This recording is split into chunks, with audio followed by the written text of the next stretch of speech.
Dieu nous bénisse et que sa paix et sa grâce soient sur nous.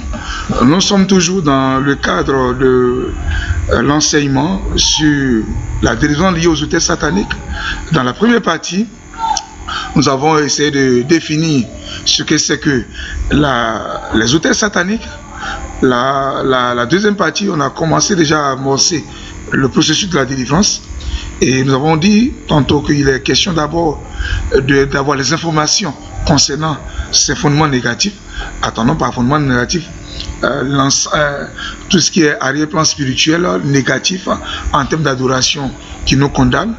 Et après ces richesses d'informations, nous avons parlé de la repentance d'identification, voilà qui était important. Et le troisième point de cette délivrance, on a aussi parlé du renoncement. Voilà, il fallait renoncer donc aux vœux, aux alliances, aux pactes qui ont été faits par nos parents avant, pendant et après nos naissances. Renoncer aussi aux pratiques, aux rituels qui ont été faits. Mais je voulais d'abord continuer cet enseignement pour dire que pour ce qui est de la délivrance des fondements négatifs, il y a deux types d'actions prophétiques qu'on peut faire. La première action, c'est le retrait de nom, et la deuxième action, c'est la démolition de l'autel en bonne et due forme. Je voulais donc dire à ce niveau, quand il s'agit de la démolition de l'autel, c'est-à-dire détruire l'autel sur le plan spirituel et sur le plan physique, il y a une méthodologie bien donnée. Mais quand il s'agit de retirer le nom et les bénéfices et les vertus liées au nom de quelqu'un sur l'autel, il y a aussi une démarche à adopter. Donc, dans cet enseignement, nous allons prendre en compte les deux formes d'action prophétique, à savoir le retrait de nom et l'action prophétique de démolition de l'autel. Donc, la méthodologie que nous sommes en train de voir concerne la démolition systématique d'un autel afin d'ériger un autre autel à la gloire du Seigneur. Nous sommes donc à la phase du renoncement. Il est important de renoncer. Oui, parce que la Bible nous dit dans Colossiens 2, versets 14 à 15, que Christ a effacé l'acte dont les ordonnances nous condamnaient et qui subsistaient contre nous. Il les a cloués à la croix, il les a livrés en spectacle, il a triomphé d'elles à la croix. Effectivement, lorsque dans l'action préparatoire, que ce soit en arrière-plan, que ce soit sur le terrain, il est très important pour celui qui est influencé négativement par les autels sataniques de famille de renoncer aux vœux, aux alliances, aux pactes, aux rites, aux rituels, à tout ce qui a été fait à l'autel le concernant. Et c'est alors que Colossiens 2, 14 à 15 s'applique à lui. Jésus-Christ, sur le plan spirituel, verse son sang et le sang de l'agneau va effacer les décrets, les malédictions, les arrêtés qui concernaient cette personne qui était influencée auparavant donc par cet autel satanique. Après cette étape essentielle, il faut passer à une autre étape qui est aussi importante dans la stratégie de démolition de l'autel. Il est question maintenant de dégager. Il est question de dégager, de chasser le mauvais esprit, le démon qui est établi sur l'autel. On peut prendre comme référence Juge 6, versets 25 à 26, Apocalypse 8, verset 3. Il est question donc de dégager, de chasser. Parce que lorsqu'on parle d'un autel satanique, en fait, c'est pas la construction de l'autel physique qui nous importe, mais un esprit qui est attaché à l'autel. Et c'est cet esprit-là que les gens adorent. Et c'est cet esprit-là qui est assis sur véritablement les bénédictions, les vertus de la personne ou des familles ou des régions ou des villages concernés. Et je voulais à ce niveau m'arrêter là pour expliquer un peu comment cela fonctionne. Je vais prendre un exemple. Voici un individu qui ouvre un compte dans une banque donnée. Un compte bancaire, ça peut être un compte d'épargne, un compte courant, qui ouvre un compte donné. Aujourd'hui, avec le développement numérique, il a la possibilité de faire des retraits partout. Mais lorsqu'il va s'agir de vouloir fermer son compte bancaire, on va lui demander d'aller là où il a ouvert le compte. Oui, je prends cette image, c'est la même chose pour ce qui est des autels. Ton père allait adorer une eau dans un lieu donné. partout où tu vas, il y a une transmission d'informations. Parce que Satan a aussi organisé son royaume. Il y a des démons de zone, des démons territoriaux. Il y a aussi des démons de village. Il y a des démons de quartier. Il y a des démons de sous-préfecture. Il y a des démons de préfecture. Il y a des démons de communes. Il y a des démons de districts. Il y a des démons continentaux. Donc, partout où tu vas, il y a une transmission des rapports. Ce qui fait que la malédiction qui est attachée à ta vie, partout où tu vas, cette malédiction continue de s'appliquer.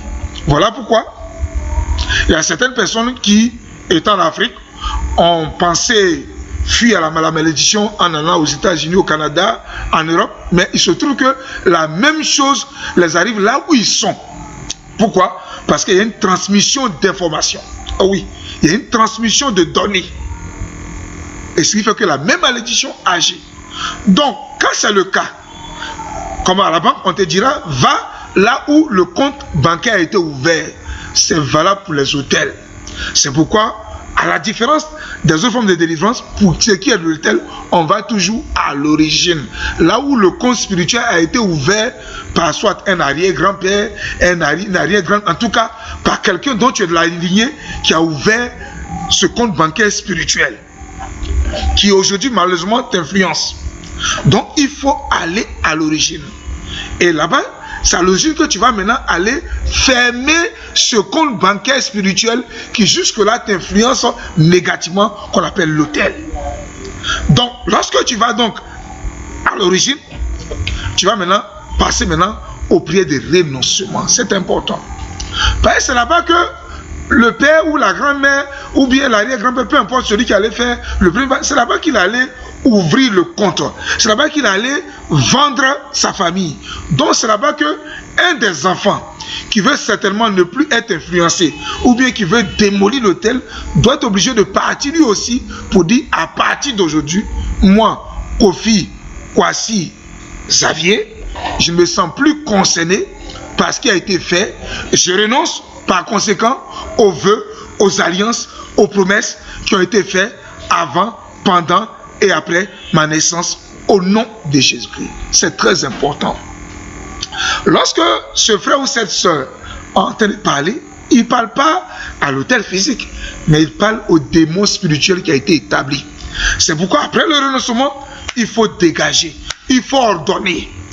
À ce niveau, n'oubliez pas, il y a la déclaration de celui qui est influencé négativement par l'autel, mais aussi les déclarations du pasteur, du prophète, de l'évangile, de l'homme de Dieu qui l'accompagne, qui joue le rôle de sacrificateur. Ah oui, il y a deux parts dans l'action prophétique.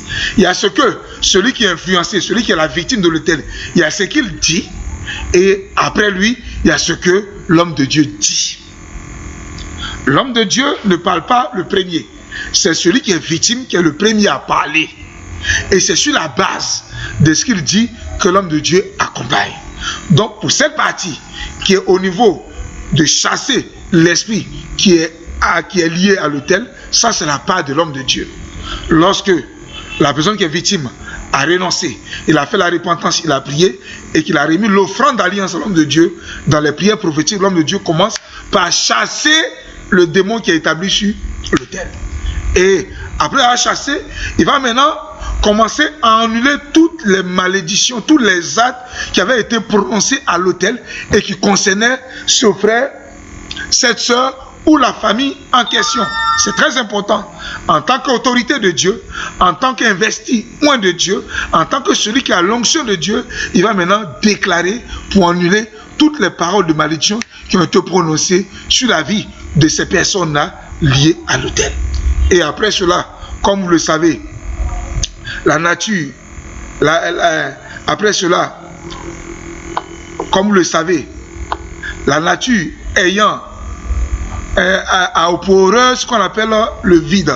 Si l'ancien autel a été détruit, il faut maintenant, excusez-moi, il faut maintenant bâtir un nouvel autel à l'Éternel au lieu où se trouvait l'ancien autel. Alléluia. Par exemple, on peut dire, à partir d'aujourd'hui, j'élève un nouvel autel à Dieu, un autel sur l'autel de l'agneau du ciel, et je relie cet autel à l'autel qui se trouve devant le trône de Dieu. Alléluia. Amen. Et après, on demande aux anges de Dieu de venir simplement s'établir sur le lieu. Mais ce n'est pas encore fini. Il faut aller plus loin.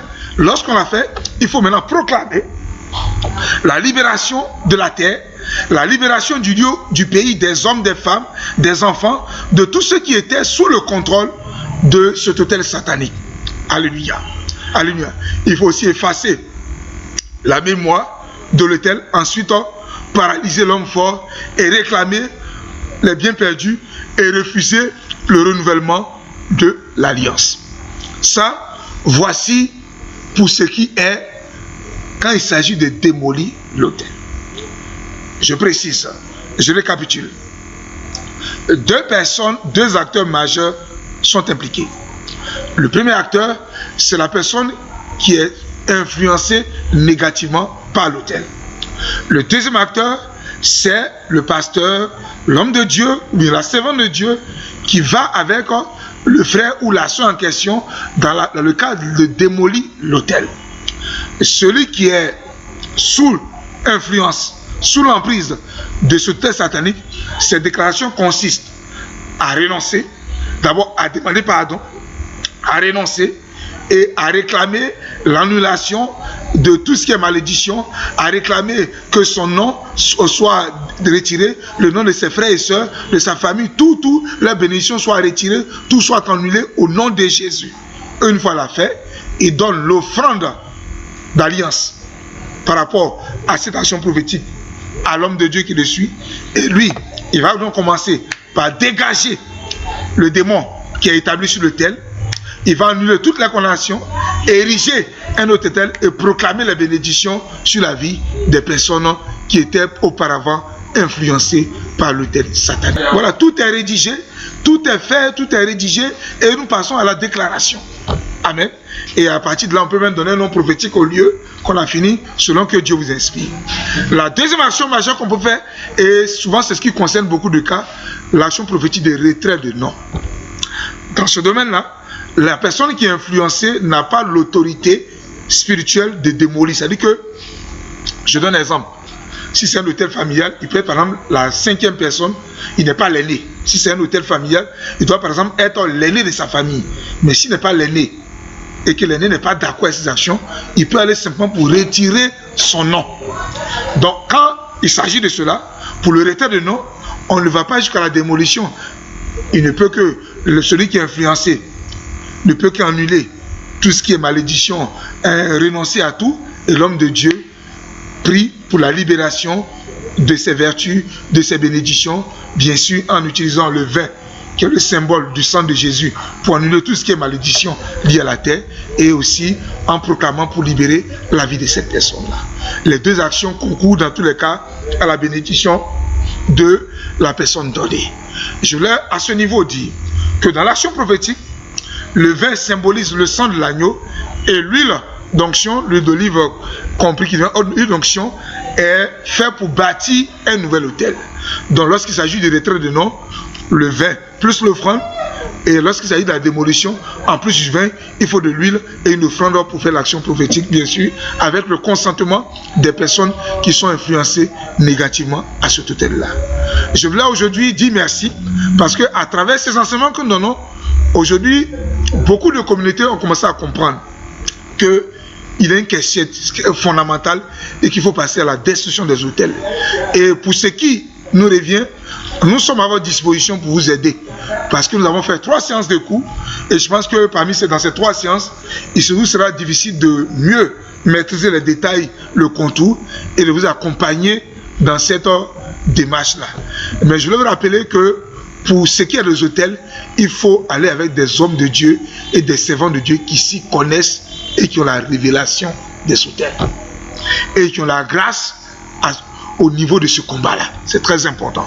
C'est pourquoi nous sommes à votre disposition pour tous ceux, où que tu sois, qui que tu sois, quoi que tu fasses. Si tu entends véritablement cet enseignement depuis pratiquement 1 mois, nous sommes en train de faire cet enseignement sur les autels, sachez que ceux qui sont influencés par les autels sataniques ne sauraient limiter les actions au niveau des bases. Il faut aller au niveau marin, au niveau occulte, voire même au niveau stratégique.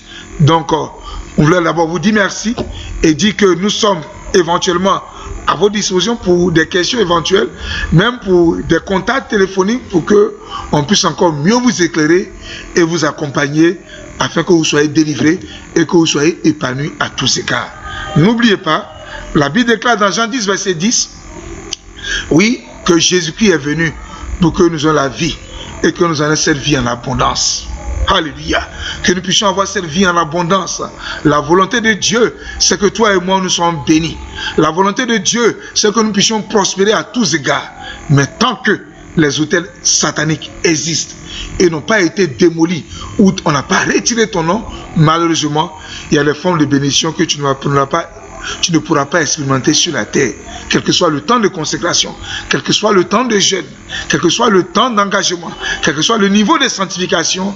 C'est une réalité qui s'impose. Il faut rechercher forcément cette forme de délivrance qu'on appelle la restauration des fondements.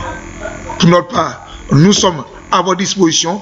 Nous avons été très contents pendant ces 3 séances de vous enseigner autour des autels sataniques. Retenez très bien que nous sommes disposés à vous accompagner. Les témoignages sont éloquents. Beaucoup de gens que nous avons pu voir qui ont expérimenté la gloire de Dieu. Je pense qu'on va faire, je vais même proposer une prochaine édition où je vais parler des témoignages par rapport à cette forme de délivrance-là. Et ça a été merveilleux. En commençant par moi-même, votre serviteur, où il parlait de beaucoup de témoignages de certaines personnes qu'on l'a accompagnées qui aujourd'hui sont libérées. Il y a eu des portes qui sont ouvertes, il y a eu des déblocages, il y a eu des situations merveilleuses. Donc la prochaine édition sera pour les cas de témoignages, pour vous dire que ce qu'on vous dit est vrai. Aujourd'hui, beaucoup d'hommes de Dieu ont commencé à comprendre, ils ont commencé à se documenter, à se former pour comprendre que c'est une délivrance spécifique qui nécessite une démarche spécifique. Je vous remercie encore une fois. Nous sommes ensemble et le Seigneur compte sur vous pour votre délivrance liée aux autels sataniques. Que la paix soit sur vous, qu'il vous garde. Shalom et à nous revoir très bientôt pour les témoignages merveilleux. Que Dieu bénisse et à nous revoir.